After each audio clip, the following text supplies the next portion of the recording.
সুযোগ বুঝে ইউনূস পালিয়ে যাওয়ার ছক করছে। ডক্টর ইউনূস এখন ছেড়ে দেমা কেঁদে বাঁচি অবস্থা।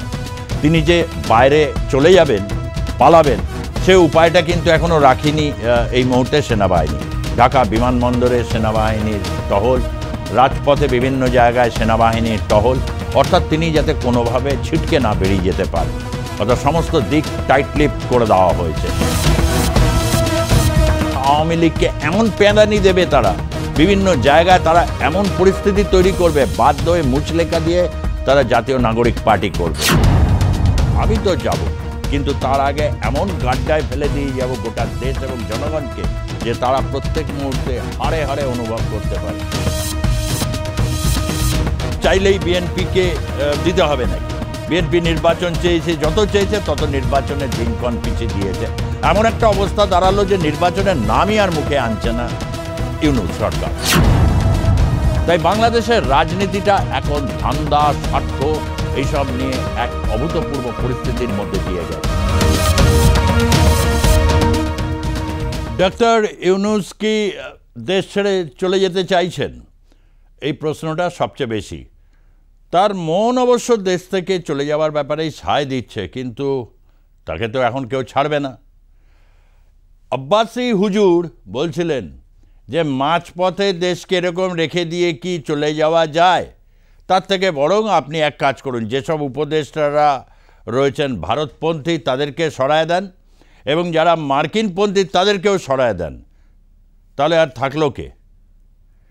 ইউনূসের কাছে এক ভারী সমস্যা এখন। এই সমস্যা থেকে কিভাবে বেরোবেন তা নিয়ে দফায় দফায় তিনি তার উপদেষ্টাদের নিয়ে বৈঠক করছেন। এক একটা বৈঠকে এক এক রকম ফিরিস্তি উঠে আসছে। তবে মনের ইচ্ছা যা তিনি খোলসা করেছেন উপদেষ্টাদের কাছে, বলেছেন এই ওয়াকারুজ্জামানকে সরাইয়ে দেওয়ার জন্য রাষ্ট্রপতিকে একটা চিঠির মাধ্যমে সুপারিশ করা যায় কিনা। সঙ্গে সঙ্গে সোহাচ্ছায় লাফিয়ে পড়েছেন খলিল ভাই। তো খলিল ভাইকে অনেকেই বলছেন যে এই লোকটাকে আসার পর থেকে উপদেষ্টার মধ্যে যা কিছু ছিল তাও সামাল দেওয়া যাচ্ছিল, কিন্তু খলিলুর রহমান আসার পর থেকেই একের পর এক মাথায় বিভিন্ন রকম চাপ বেড়ে যাচ্ছে। কখনো কখনো এই বিষয়টা সেন্ট মার্টিন উঠে আসছে, বিরোধীরা বলছেন চট্টগ্রাম বন্দরটাকে এরকম বিদেশিদের কাছে তুলে দেওয়া হচ্ছে, এবং তার সাথে মানবিক করিডরের যে ব্যাপারটা, এবং মানবিক করিডরের মাধ্যম দিয়ে অস্ত্র মাদক পাচার একটা বেশ দীর্ঘমেয়াদী ব্যবস্থা ছিল, সেই সমস্ত কিছু বিষ বাও জলে চলে গেছে। তাই খলিলুর রহমানকে মুখ ফুটে কেউ কিছু বলছেন না, বেশ পাওয়ারফুল আদমি তো, তাই অনেকে মুখ ফুটে বলছেন না, এবং ওয়াকারুজ্জামান তাকে কিন্তু নিশানায় রেখেছে, এবং ওয়াকারুজ্জামানের সাথে সম্পর্কটা সবচেয়ে বেশি তিক্ত হয়ে গেছে এই খলিলুর রহমানের নিয়োগকে কেন্দ্র করে। ঢাকার রাজপথে বিভিন্ন জায়গায় সেনাবাহিনীর সতর্কতা অনেক গুণ বেশি বৃদ্ধি পেয়েছে। সেনাকর্তা তিনি বলেছিলেন যে অকারণে বিভিন্ন জায়গায় সমাবেশ করে পরিস্থিতিকে জটিল করে তোলা যাবে না, এবং সেই মতো কাজও হচ্ছিল। কিন্তু একটা অধ্যাদেশ সমস্ত পরিস্থিতিকে আবার ঘুরিয়ে দিল। বাংলাদেশের পরিস্থিতি আবার উত্তপ্ত হয়ে উঠল জাস্ট একটা অধ্যাদেশের কারণে। সেই অধ্যাদেশে বলা হয়েছে প্রায় 17 লক্ষ যারা সরকারি কর্মচারী রয়েছে তাদেরকে যে কোনো মুহূর্তে যে কোনো অবস্থায় তাদের চাকরিচ্যুতি হতে পারে। তারা যদি তাদের দাবি দাওয়া বিভিন্ন বিষয় নিয়ে আন্দোলন করেন বা সরকারের বিরুদ্ধে কোনো রকম অবস্থান নেন, তাহলে কিন্তু 1 সপ্তাহের মধ্যেই তাদেরকে চাকরি থেকে নিলম্বিত করা হবে, অর্থাৎ তাদেরকে সরিয়ে দেওয়া হবে। এবং এই ঘটনার পরে তারা ভয় পাননি। একটা বড় অংশের মানুষ রবিবার দিনও দেখা গেল যে সচিবালয়ের সামনে ব্যাপক বিক্ষোভ জমায়েত হচ্ছে, কালা কানুন মানছি না, মানব না, এইভাবে 17 লক্ষ কর্মচারী একটা বড় অংশ তারা রাজপথে নেমে এসেছেন। প্রশ্ন হচ্ছে 17 লক্ষ কর্মচারী কি নেমেছেন? না, তা নামেননি, প্রত্যেকে নামেনও না। তার কারণ হচ্ছে প্রশাসনটা চালাতে হবে, কিন্তু কোথাও একটা জায়গায় তাদের এক কাট্টা করে দিল হচ্ছে ডক্টর ইউনূস সরকারের একটা সিদ্ধান্ত। তদারকি সরকার বা অন্তর্বর্তীকালীন সরকার এই ধরনের বিতর্কিত সব কালা কানুনগুলোকে তারা কেন ফিরিয়ে নিয়ে আসতে চাইছেন? এই যে আইনটি সেটি অবশ্য তৈরি হয়েছিল সেনা শাসনের সময় 1980 সালে, যখন বাংলাদেশে জিয়াউর রহমান তিনি শাসনভার দখল নিয়েছিলেন। জিয়াউর রহমানের সময় বাংলাদেশে যারা সরকারি কর্মচারীদের একটা অধ্যাদেশ চালু হয়েছিল যে দাবি দাওয়া নিয়ে অযৌক্তিক কোনো রকম কিছু আন্দোলন বা এই সমস্ত করা যাবে না। এবং তারপরে বিভিন্ন সময় এই অধ্যাদেশটা ছিল। বাংলাদেশে সেরকমভাবে সরকারি কর্মচারী যারা ছিলেন প্রায় 17 লক্ষ, বিভিন্ন তারা সার্ভিসে নিযুক্ত, তাদেরকে সেরকম প্রয়োজনও তারা অনুভব করেননি।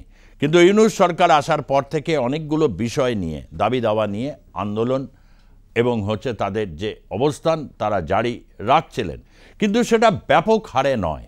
কিন্তু ওই ব্যাপক হারে এই পরিস্থিতি তৈরি করে দিলেন ইউনূস সরকার। কেন করলেন? মাথা কাজ করছে না, তার ক্ষমতা চলে যাবার ভয় কাজ করছে, যে কারণে অনেক সময় এরকম হয়, অনেক ফ্যাসিস্টের মধ্যে এই ধরনের প্রবণতা থাকে। তারা যখন জানেন যে ক্ষমতা থেকে চলে যেতে হবে, আমি তো যাব, কিন্তু তার আগে এমন গাড্ডায় ফেলে দিয়ে যাব গোটা দেশ এবং জনগণকে যে তারা প্রত্যেক মুহূর্তে হাড়ে হাড়ে অনুভব করতে পারে। এবং সেরকমই কি চাইছেন ডক্টর ইউনূস? তার মতিগতি তো খুব একটা বিশেষ ভালো লাগছে না।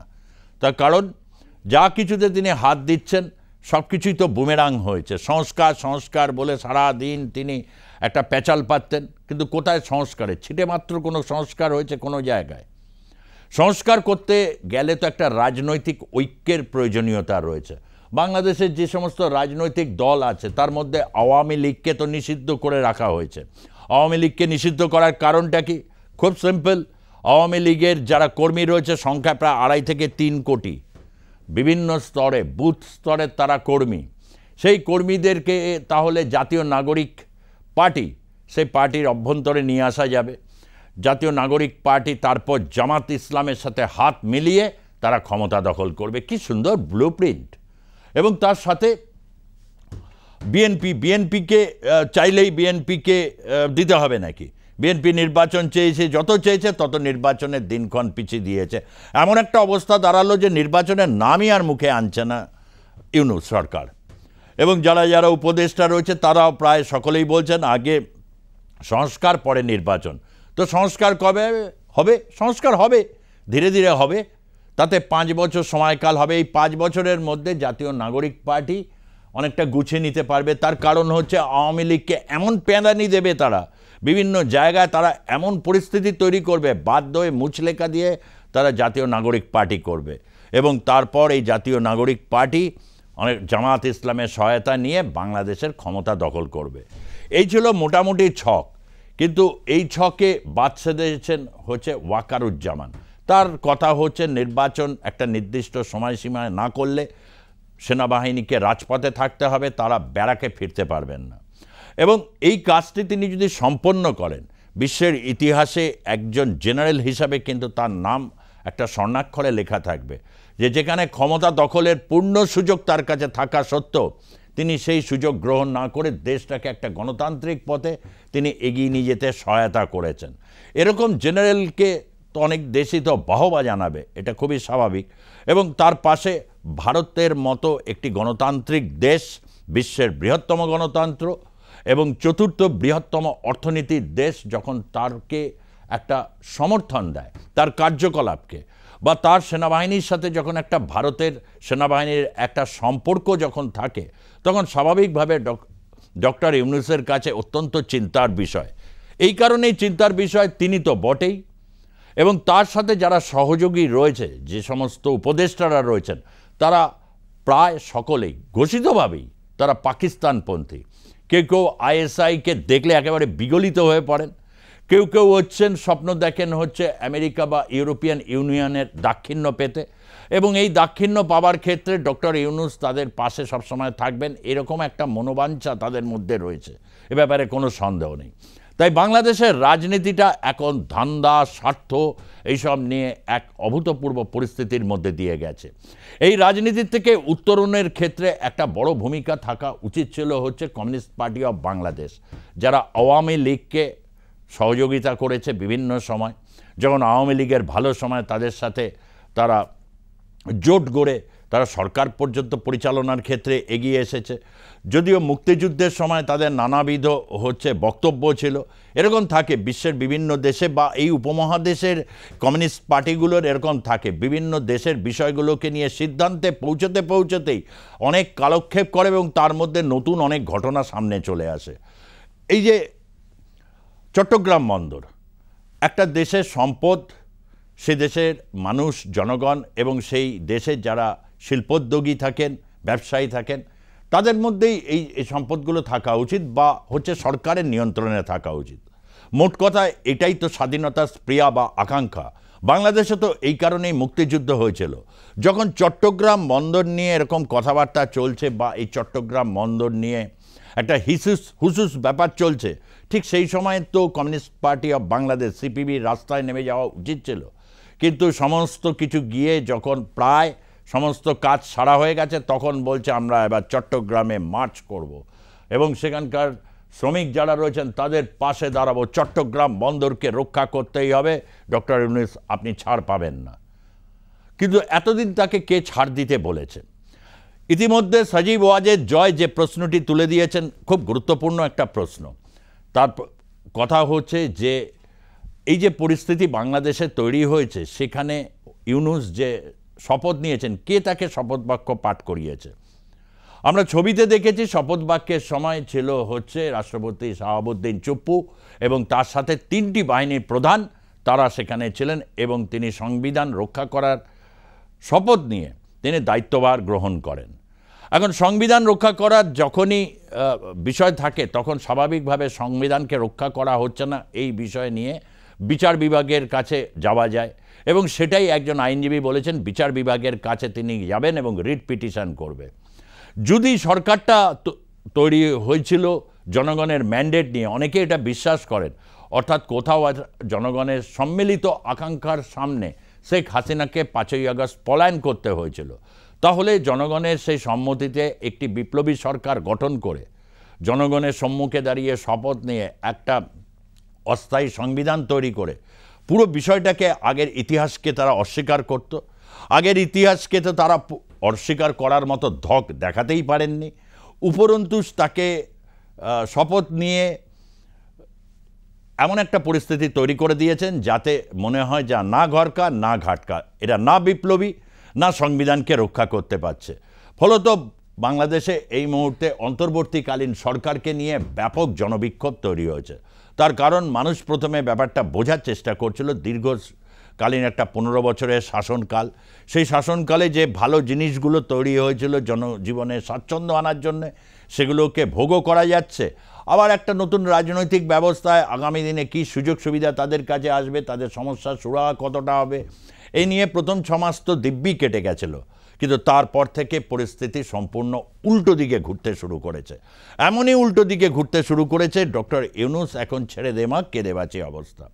তিনি যে বাইরে চলে যাবেন, পালাবেন, সে উপায়টা কিন্তু এখনও রাখিনি এই মুহূর্তে সেনাবাহিনী।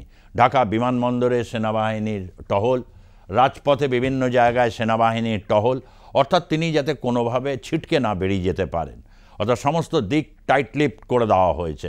এবং তার সাথে সাথে বিচার বিভাগীয় তদন্তের জন্য একটা প্রক্রিয়া শুরু হয়েছে এবং যে প্রক্রিয়ার ক্ষেত্রে আওয়ামী লীগ প্রচ্ছন্নভাবে সমর্থন দেবে। তার কারণ বাংলাদেশের বিভিন্ন কোষে কোষে, বিভিন্ন প্রকোষ্ঠে আওয়ামী লীগের কর্মী সমর্থকরা রয়ে গেছেন এবং তার মধ্যে গোদের উপর বিস্ফোরা শুরু হয়ে গিয়েছে বাংলাদেশে এই 17 লক্ষ কর্মচারীদের এক বিরাট আন্দোলনের প্রস্তুতি তারা নিয়ে ফেলেছেন।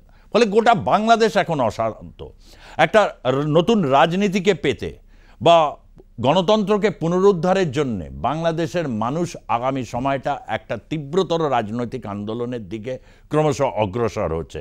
আর ঠিক ততদিন দুর্বল হয়ে যাচ্ছে ইউনূস সরকার। সে নিজেকে ঘিরে ফেলতে চাইছে, বিভিন্ন ভয় দেখিয়ে, অধ্যাদেশের ভয় দেখিয়ে সে চাইছে যে বাংলাদেশে একটা শাসন ব্যবস্থাকে কায়েম করতে, এবং সুযোগ বুঝে ইউনূস পালিয়ে যাওয়ার ছক করছেন।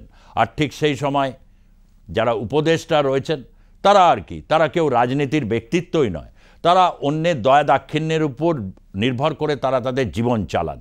ঠিক এমতো অবস্থায় বাংলাদেশে দ্রুত নির্বাচনের ডাক একমাত্র দিয়ে রেখেছে বিএনপি। ফলে বিএনপির সামনে এখন এক বড় খেলার সুযোগ। যত সে দেরি করবে তত কিন্তু সে জমি হারাবে। বিএনপি রাজপথের আন্দোলন অতীতে অনেক করেছে এবং আওয়ামী লীগ যখন ক্ষমতায় ছিল নানা কারণে তারা আন্দোলনকে এমন একটা জায়গায় নিয়ে গেছিল যাতে হিংসাত্মক একটা পরিস্থিতি তৈরি হয়, এবং সেই হিংসাত্মক পরিস্থিতি থেকে বিএনপি রাজনৈতিক কতটা সুবিধা পেয়েছে সেটার তো বলার আর অপেক্ষা রাখে না। কোনো রকমভাবে রাজনৈতিক সুবিধা তারা পায়নি। যত খালেদা জিয়ার বয়স হয়েছে বিএনপি আন্দোলনের কোনো নতুনত্ব ধারা তারা আনতে পারেনি, কিন্তু তাদের কাছে একটা মোক্ষম সুযোগ এসে উপস্থিত হয়েছে। এই সুযোগটা কি তারা হাতছাড়া করবে না গরম গরম বক্তৃতা তারা দেবেন, তারপর ইউনূস সাহেবের সাথে কোনো না একটা সর্বদলীয় বৈঠকের নামে বৈঠক করবেন, বৈঠকের পর বেরিয়ে এসে বলবেন যে আমরা এগুলো তাকে জানিয়ে দিয়েছি, কিন্তু কী প্রতিশ্রুতি পেয়েছেন আপনারা এই প্রশ্ন করলে তারা চুপ মেরে যাবেন, তারপর আবারও যেই কি সেই চলবে। এইভাবে সময় কিন্তু প্রলম্বিত হচ্ছে, আর যত প্রলম্বিত হচ্ছে বাংলাদেশ কিন্তু গোটা বিশ্বের কাছে একটি অস্থির দেশ হিসাবে, একটি বিনিয়োগের অনুপযোগী দেশ হিসাবে কিন্তু ক্রমশ চিহ্নিত হচ্ছে, এবং তাতে মানুষের ভেতরে এক ধরনের উষ্মা তৈরি হবে, আশঙ্কা তৈরি হবে। সেই মানুষদের নেতৃত্ব কে দেবেন? এই ধরনের নেতৃত্ব যখন তৈরি হবার বিষয় আসে তখন একটা দুর্নীতি থেকে মুক্ত, দেশপ্রেমিক এবং বাংলাদেশকে ভালোভাবে গঠন করতে পারবে এই ধরনের ছাত্র নেতৃত্ব দরকার। কিন্তু মাত্র 7-8 মাস আগে যে ছাত্র আন্দোলন তারা দেখেছিল, কোটা বিরোধী আন্দোলনের নামে, বৈষম্য বিরোধী আন্দোলনের নামে যে রাজনৈতিক খুনোখুনি, হাহাকার এবং যে পরিস্থিতি তারা তৈরি করলো, সেই ছাত্র নেতাদের উপরই বা মানুষ কীভাবে ভরসা করবেন? ফলে সামগ্রিকভাবে বাংলাদেশে এখন এক জটিল পরিস্থিতি তৈরি হয়েছে। এই পরিস্থিতি থেকে উত্তরণের জন্য এখন আপাতত সমস্ত পথ এই মুহূর্তে আবছা লাগলেও কিন্তু একটা আন্দোলনের পরিপ্রেক্ষিত যে রচিত হয়েছে সেটাই কিন্তু একমাত্র আশার দিক। আর ডক্টর ইউনূস, আপনি কি পালাতে চাইছেন? আপনি কি পালিয়ে কোন দেশে যাবেন? সে দেশ কি আপনাকে নিতে সম্মত হবে? পালিয়ে যাবেনই বা কেন? তার থেকে যদি এরকম হয় মোকাবিলা করার চেষ্টা করুন। এই যে আব্বাসী হুজুর যা বলেছেন সেটাকেও ভেবে দেখতে পারেন। যারা যারা এরকম মার্কিনপন্থী, কেউ কেউ নাকি আছে ভারতপন্থী, সেই সমস্ত উপদেষ্টাদের সরিয়ে দিয়ে নতুন উপদেষ্টা গঠন করুন, তাদেরও কিছু কাজের সুযোগ দিন, আর বলুন যে নির্বাচন আমি চাই, যতই হোক আমি নিজে নির্বাচনে কখনো না দাঁড়ালেও আমি নিজের থেকে নির্বাচন চাই। দৃপ্ত কণ্ঠে এটা বলুন, তাহলেও হয়তো মানুষের একটা বিশ্বাস আপনার প্রতি ফিরে আসতে পারে। নচেত আপনাকে কিন্তু গোটা বাংলাদেশে তখন দৌড়ে বেড়াতে হবে, এ প্রান্ত থেকে ও প্রান্ত। তারপর সেনাবাহিনী আপনার সাথে কি করবে? তাদের হাতে ম্যাজিস্ট্রেসি পাওয়ার রয়েছে, সে পাওয়ার আপনিও দিয়েছেন। সেই ম্যাজিস্ট্রেসি পাওয়ার নিয়ে হয়তো অন্তর্বর্তীকালীন সরকারের প্রধানকে গ্রেপ্তার করে তারা বলবে এ সরকারে কোনো লোকাল স্ট্যান্ডই নেই, এরা কিভাবে শপথ নিয়েছে, কীভাবে এবার সরকার চালালো, এটা এবার পূর্ণ বিচার হবে। তারপর শেখ হাসিনা তার সুন্দর সেই হাসিটা তিনি হেসে বলবেন, ইউনূস তোমাকে কিন্তু আমি আগেই বলে দিয়েছিলাম, তুমি এমন ছিলে না, যখন তুমি ভালো ছিলে তখন তোমাকে আমি টাকাও দিয়েছি। এই কিছুদিন আগে যেরকম হাসিনা বললেন না যে বন্যার জন্য এসে 300 কোটি টাকা চাইলো, 300 কোটি টাকা দিলাম। তার আগে 100 কোটি টাকা চেয়েছিল গ্রামীণ ব্যাংকের জন্য, সেটা দিলাম। ও বাবা, 400 কোটি টাকা মেরে দিয়ে বসে আছে। তখন ইউনূস আপনার ভালো ছিল, আপনি টাকা দিয়েছেন, কিন্তু ইউনূস যে এরকম করবে আপনিই বুঝতে পারেননি। তো বাংলাদেশের মানুষকে আর দোষ দিয়ে লাভটা কি? আপনার মতো এরকম প্রথিতযশা রাজনীতিবিদ যদি বুঝতে না পারে তাহলে বাংলাদেশের মানুষকে আর দোষ দিয়ে লাভ কি? আর সেই সুযোগে ইউনূস যেমন ছিল ঠিক তেমন কাজটাই সে করেছে। অতএব এই সমস্ত বিষয়গুলোর দিকে কড়া নজর রয়েছে এবং ভারত এই বিষয়কে অত্যন্ত সিরিয়াসলি দেখছে এবং ভারতীয় সংবাদ মাধ্যমকে নিয়ে প্রত্যেক দিন নিয়ম করে দিনে অন্তত 5 বার তারা গালাগালি দিচ্ছেন যে মিডিয়া বাড়ি চাড়িয়ে সমস্ত কিছু বলছে, কিন্তু এই 9 মাসের মধ্যে বাংলাদেশের মিডিয়ারও কোনো সংস্কার করে উঠতে পারেননি ডক্টর ইউনূসের মন্ত্রিসভা, এবং যা আজ বাংলাদেশকে একটা স্ট্যান্ড স্টিল পজিশনকে দাঁড় করিয়ে রেখে দিয়েছে। বাংলাদেশে না যোজৌ না তস্তৌ এরকম একটা পরিস্থিতি তৈরি হয়েছে। এমতো পরিস্থিতিতে গণ আন্দোলনের পরিপ্রেক্ষিত আবারও তৈরি হয়েছে। যদি এই পরিপ্রেক্ষিত তৈরি হয় তাহলে বাংলাদেশ এক ব্যাপক নৈরাজ্য থেকে বেরিয়ে এসে একটা গণতন্ত্রের দিকে আবার গুটি গুটি পায়ে যাত্রা করবে, এমনটা আশা করা যেতেই পারে। আজকের মতো অ্যাকশন রিয়াকশন এই পর্যন্তই থাকছি। দেখুন অ্যাকশন রিয়াকশন, সাবস্ক্রাইব করুন আর প্লাস নিউজ ডিজিটাল এবং অবশ্যই শেয়ার করবেন ভালো লাগলে। ধন্যবাদ, নমস্কার।